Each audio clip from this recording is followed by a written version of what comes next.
everyone. Today we will study a very interesting topic, which is from the financial management. It's from the topic called capital budgeting, modified net present value. Now we all know what's NPV is. It's basically we have cash outflows, which may be 1 lakh, and then we have cash inflows, and then what we do, we find present value factor, which is 1 divided by 1 plus weight upon n, and then we multiply it. We multiply these things, we find the total sum, and then we deduct it from our cash outflows. Now, one of the basic assumption behind net present value is that whatever inflows we will be earning, we will reinvest those inflows like in the cost of capital. Alright, now what is cost of capital? Cost of capital is the minimum rate of return that we need. Like this much is we need to earn a profit. Now, cost of capital is what shareholders need to increase their wealth, which is like passive way of saying is we need at least an amount of cost of capital. We need at least that much discount rate, or you can say that much interest rate when we reinvest the funds, so that we can increase the wealth of our shareholders.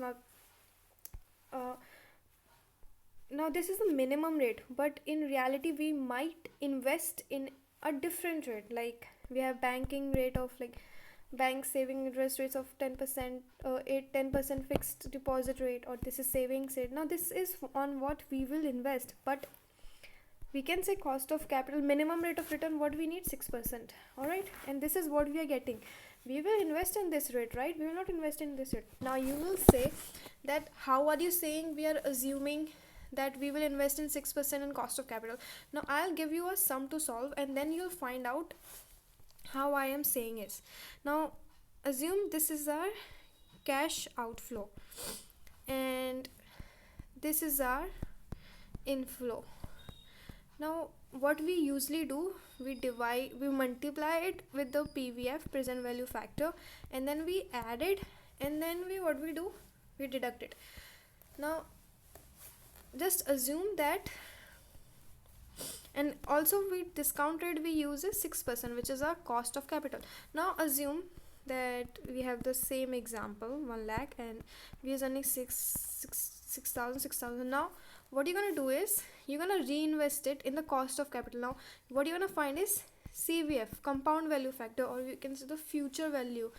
What you're gonna do is find these future value, alright, and add this future value 6k, and then you find a sum. Okay, here you will find a sum. What you're gonna do is you're gonna discount it at 6%, and then you're gonna deduct it. You will find the same answer as above, like this, same answer. Now what you are doing is we are reinvesting it in the cost of capital. We are reinvesting it at the cost of capital rate, and we are getting a sum here, and what we are doing is discounting it and then finding an answer. Just imagine a situation, you have 6,000 in next year, you're gonna invest it, and you are having a rate 8%, and you invested in a 8%. Now the NPV found will be different, right? You invested it at the 8%, but you finding NPV at 6%. Now there's gonna be a difference between these two rates, and you're not gonna find a right NPV. You're not gonna make a great decision. Now what we're gonna do is,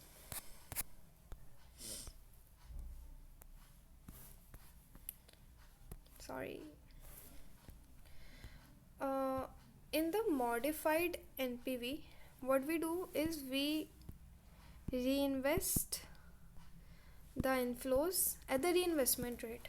For example, this is 1 lakh outflow, and then you're finding 40k inflows.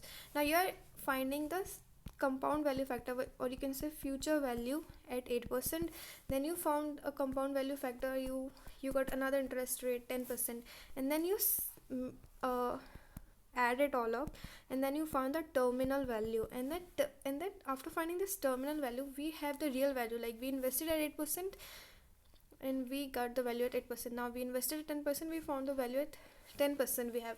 And in the end, we have this future value we will be getting from the reinvestment of our inflows, and that value will be terminal value. Now we will discount this terminal value at the cost of capital rate, and then we will deduct it and we will find the NPV. Now this NPV is more practical, so you can write the formula: future sorry present value of present value on what rate? On cost of capital. Future value at reinvestment rate of cash inflows minus present value of cash outflows. Now you might say, why am I writing present value?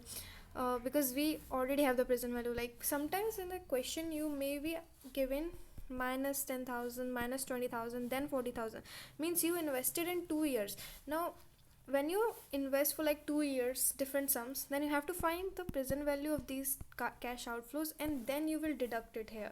That's why we are writing the present value of cash outflows. And yeah, you deduct them and you find your NPV. That's it. You can I hope I gave you a better examples. That's it. Bye.